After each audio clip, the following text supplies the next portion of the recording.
नमस्कार, मैं Ravindra Kumar lines happened में आप सभी का स्वागत करता हूं। आज की क्लास में हम लोग वायुमंडल के बारे में गहराई से अध्ययन करेंगे। उसके बारे में संपूर्ण जानकारी आप लोगों के साथ में शेयर करेंगे। तो चलिए शुरुआत करते हैं वीडियो को। सबसे पहले आपको एक बात बता दें कि वायुमंडल का जो आज कंटेंट है हमारा, उसे इंग्लिश में एटमॉस्फेयर कहते हैं और उसका अर्थ हम सबसे पहले जान लेते हैं कि वायुमंडल का अर्थ क्या है। क्लियर? तो पृथ्वी के चारों ओर विभिन्न गैसों की मोटी परत पाई जाती है। क्या है? पृथ्वी के चारों ओर विभिन्न गैसों की एक मोटी परत पाई जाती है। उसे क्या कहते हैं? उसे वायुमंडल कहते हैं। क्लियर? सीधे शब्दों में है, क्लियर है। आपको इस तरह भी बता देते हैं, जैसे यह है पृथ्वी, ये पृथ्वी है और इसके चारों ओर एक मोटी परत पाई जाती है। और यह परत किन सब चीज़ों से मिलकर बनी है? यह परत विभिन्न गैसों से मिलकर बनी है। ये एक मोटी परत है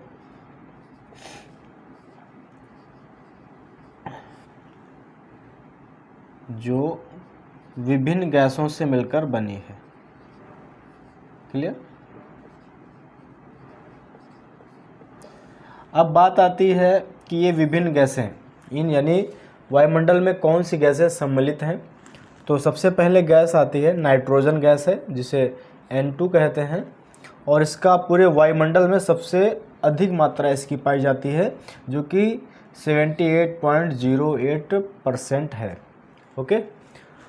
अब दूसरी गैस आती है ऑक्सीजन, जो पूरे वायुमंडल में 20.93% पाई जाती है। और तीसरी है कार्बन डाइऑक्साइड, जिसकी मात्रा 0.0% है पूरे वायुमंडल में। और चौथी आर्गन गैस है, जिसकी मात्रा 0.93% है। क्लियर? आप इसको नोट कर सकते हैं, आप नोट कर लीजिए, चाहे स्क्रीनशॉट ले लीजिए। इसके आगे हम बढ़ते हैं। वायुमंडल के बारे में और भी जानकारियाँ बहुत सारी हैं, कंसंट्रेट होकर के देखिए ताकि आपको क्लियर हो जाए और दोबारा कोई भी डाउट ना रहे। ओके। अगला जो अपना पॉइंट आता है वायुमंडल के बारे में, इसकी परतें कितनी हैं। जो हेडिंग है वायुमंडल की परतें, मंडल की परतें। ओके। तो वायुमंडल की कुल 5 परतें हैं। कितनी है? 1 2 3 4 5। ओके। ये 5 परतों के नाम बताने से पहले हम आपको चित्र के माध्यम से समझाने का प्रयास करते हैं। उम्मीद है कि आपको चित्र के माध्यम से बेहतर समझ में आएगा, तभी उसके बाद में आपको थ्योरी के हिसाब से आप स्वयं लिख सकते हैं। ठीक है। ये सपोज दैट ये पृथ्वी की सतह है।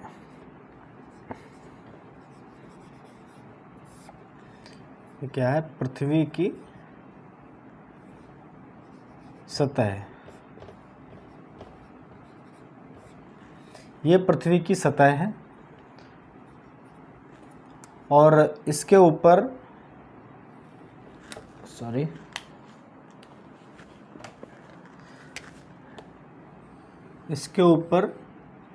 एक परत पाई जाती है पृथ्वी की सतह से सबसे नज़दीक है। इसको कहते हैं क्षोभमंडल।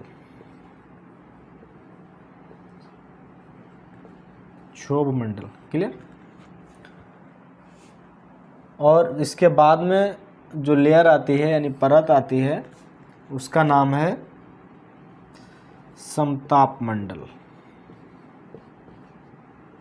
समताप मंडल। ओके। फिर तीसरा जो आती है लेयर, जो तीसरी परत है, उसका नाम है मध्यमंडल।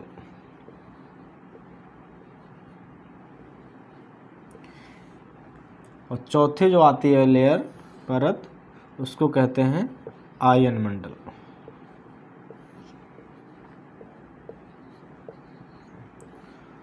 और सबसे अंतिम और सबसे ऊपर आते बाह्य मंडल या बाहरी मंडल। ठीक है, ये क्लियर हो गए। यानी पहले क्षोभ मंडल है पृथ्वी की सतह से सबसे निकटतम, उसके बाद में समताप मंडल है, फिर मध्य मंडल है, उसके बाद आयन मंडल, सबसे ऊपर बाह्य मंडल। ओके, ये हो गए इसके परतें। अब कुछ बात कर लेते हैं इसके परतों की जो दूरियां हैं। ये पृथ्वी की सतह से इसकी जो दूरी है वो 18 किलोमीटर है, 18 किलोमीटर है। ये विषुवत रेखा के पास है। ओके, और यहाँ पर इसकी जो दूरी है, मोटाई है, इसको कह सकते हैं वो है 8 किलोमीटर, जो ध्रुवों के पास से है। ठीक है,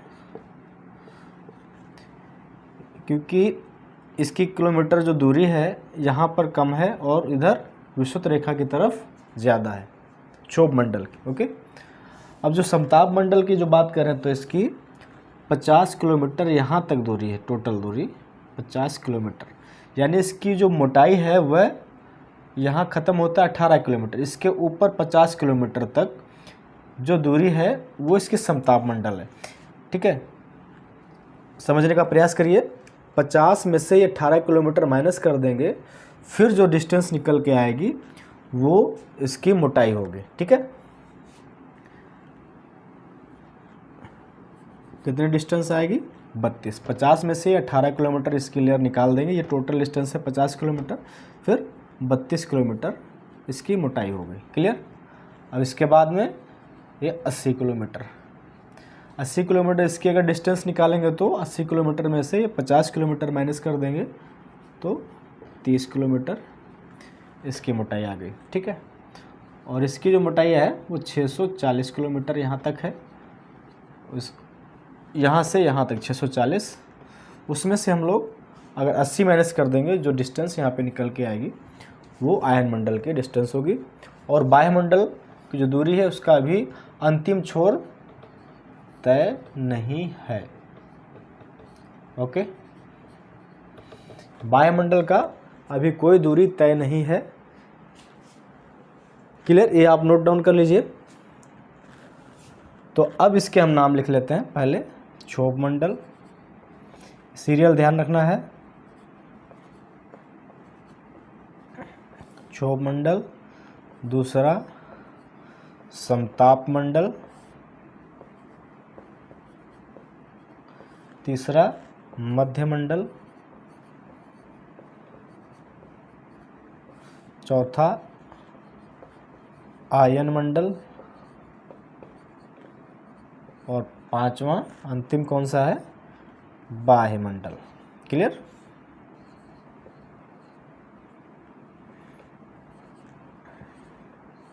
वायुमंडल, ये पृथ्वी की वायुमंडल की 5 परतें हैं। आप इसको नोट डाउन कर सकते हैं, नोट कर लीजिए, बहुत ही इंपॉर्टेंट है ये सब। इसके आगे हम लोग अब बात करेंगे क्लियर, एक ही क्लियर को हम गहराई से अध्ययन करेंगे। ठीक है, चलिए। पहली लेयर थी, इसका नाम था क्षोभ मंडल। ओके, क्षोभ मंडल। क्षोभ मंडल को हम लोग पूरा व्याख्या सहित बात करेंगे इस टाइम। इसके हम बुलेट पॉइंट में विशेषताएं लिख लेंगे। इसकी पहली विशेषता जो सबसे पहली है वो ये है कि यह पृथ्वी की सतह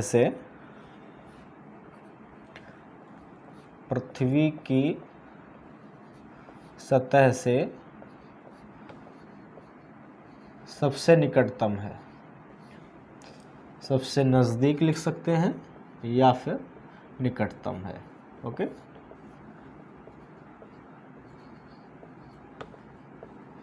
सबसे निकटतम है। क्लियर। दूसरा पॉइंट क्या है, इस क्षोभ मंडल में मौसम संबंधी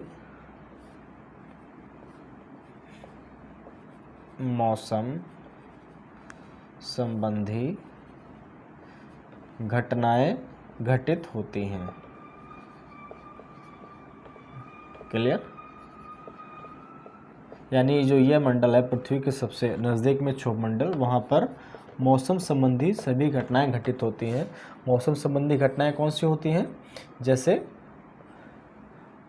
आंधी, तूफान, वर्षा इत्यादि। ठीक है, ये हो गए मौसम संबंधी घटनाएं। और तीसरा पॉइंट क्या है? इसमें मुख्यतः भारी गैसें पाई जाती हैं। इस मंडल में, इस परत में भारी गैसें पाई जाती हैं।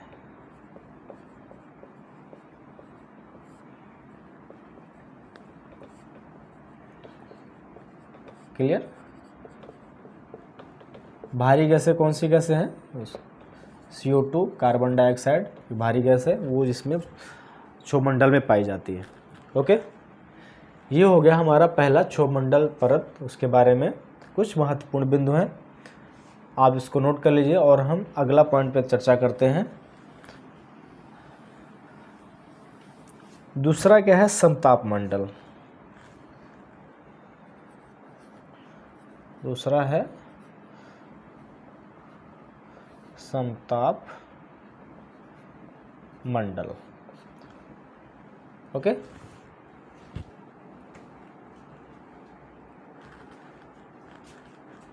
समताप मंडल के बारे में अगर हम पूरा गहराई से चर्चा करें तो इसके बुलेट पॉइंट हम लिख सकते हैं। इसके जो बुलेट पॉइंट मतलब मुख्य बिंदु के रूप में हम इसको पॉइंट टू पॉइंट लिख सकते हैं। इसमें लिखेंगे कि यहाँ पर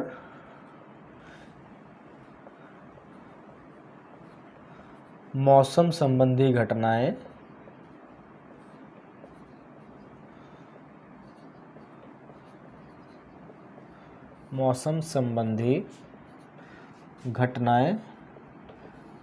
नहीं घटित होती हैं, नहीं घटित होती हैं। क्लियर? ये इसका मुख्य बिंदु है। यहाँ पर मौसम संबंधी घटनाएं अर्थात वर्षा, आंधी, तूफान जैसी घटनाएं यहाँ पर नहीं घटित होती हैं। इसी कारण से यह वायुयान उड़ाने के लिए बहुत ही लाभप्रद है। ठीक है, वायुयान उड़ाने हेतु लाभप्रद है। क्लियर? लिखते रहिए पॉइंट बना करके, बहुत ही इम्पोर्टेंट है।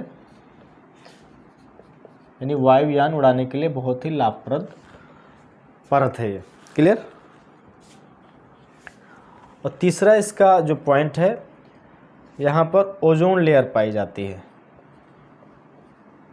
ओजोन जिसे O3 कहते हैं, ओजोन परत पाई जाती है। यानी इसी मंडल में ओजोन परत मौजूद है। क्लियर? ओजोन परत क्या होती है? ये भी एक लेयर है। ओजोन परत वायु की एक लेयर है जो क्या करती है, पृथ्वी पर, जैसे ये पृथ्वी है और पृथ्वी पर सूर्य से जो भी किरणें आती हैं वो किरणें कौन सी हैं? अल्ट्रावायलेट किरणें। जो भी अल्ट्रावायलेट किरणें, जिसे पराबैंगनी किरणें हिंदी में कहते हैं, वो पृथ्वी पर आते हैं तो ओजोन लेयर जो है वो इन्हें अवशोषित कर लेती है। अल्ट्रावायलेट किरणें यानी पराबैंगनी किरणें पृथ्वी पर आती हैं तो ये अवशोषित कर लेती हैं, जिससे पृथ्वी तक ये अपना नुकसान नहीं पहुंचा सकती हैं। यानी कैंसर जैसी बीमारियां जो फैलती हैं उनकी रोकथाम के लिए यह ओजोन लेयर इन सूर्य की अल्ट्रावायलेट किरणों को अवशोषित कर लेती है, जिस वजह से कैंसर जैसी बीमारियों की रोकथाम हो जाती है। क्लियर? ये ओजोन लेयर का बहुत बड़ा फ़ायदा है। अब आता है, इसको नोट कर लीजिए, फिर अगले पॉइंट पे हम लोग बात करते हैं। मध्यमंडल इसके आगे है, तीसरा है मध्यमंडल। मध्यमंडल। क्लियर? मध्यमंडल के बारे में हम लोग इसको भी पॉइंट टू पॉइंट ही बात करेंगे। इसका पहला पॉइंट मुख्य बिंदु है, यहाँ पर 100 डिग्री माइनस यानी -100 डिग्री सेल्सियस टेम्परेचर या तापमान पाया जाता है। ठीक है, यानी इस परत में -100 डिग्री तापमान पाया जाता है। ठीक है, और इस मंडल में, इस परत में उल्का संबंधी घटनाएं घटित होती हैं। कौन सी घटनाएं? उल्का संबंधी घटनाएं घटित होती हैं। ठीक है,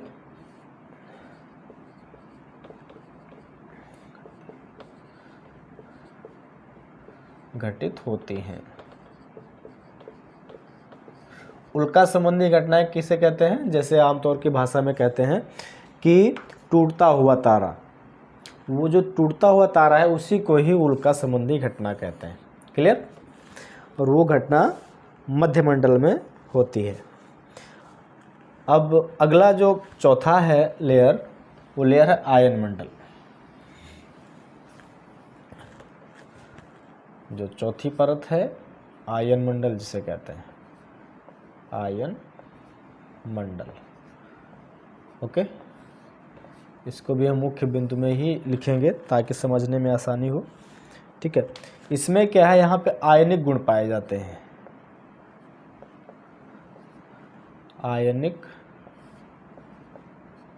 गुण पाए जाते हैं।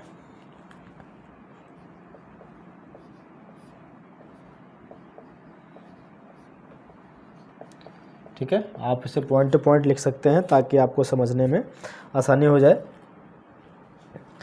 आयनिक गुण क्या होता है ये भी आप समझ लीजिए। आयनिक गुण वो होता है कि जैसे पृथ्वी है, पृथ्वी से कोई भी अगर तरंग छोड़ी जाती है ऊपर, तो आयन मंडल में आयनिक गुण जो होते हैं वह इस तरंग को रिफ्लेक्ट कर देती है, यानी वापस कर देती है। अगर ऊपर जा रही है तो आयनिक गुण के कारण ये वापस पृथ्वी पर भेज देती है।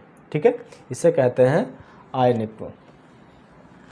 ओके, अब इसके बाद में हम लोग चर्चा करेंगे जो अगला है, लास्ट पॉइंट, जिसे कहते हैं बाह्यमंडल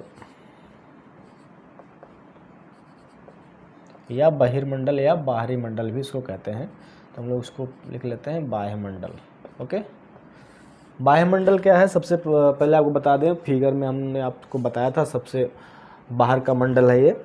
ठीक है, इसमें एक बहुत ही मुख्य बिंदु है कि इसमें हल्की गैसें पाई जाती हैं।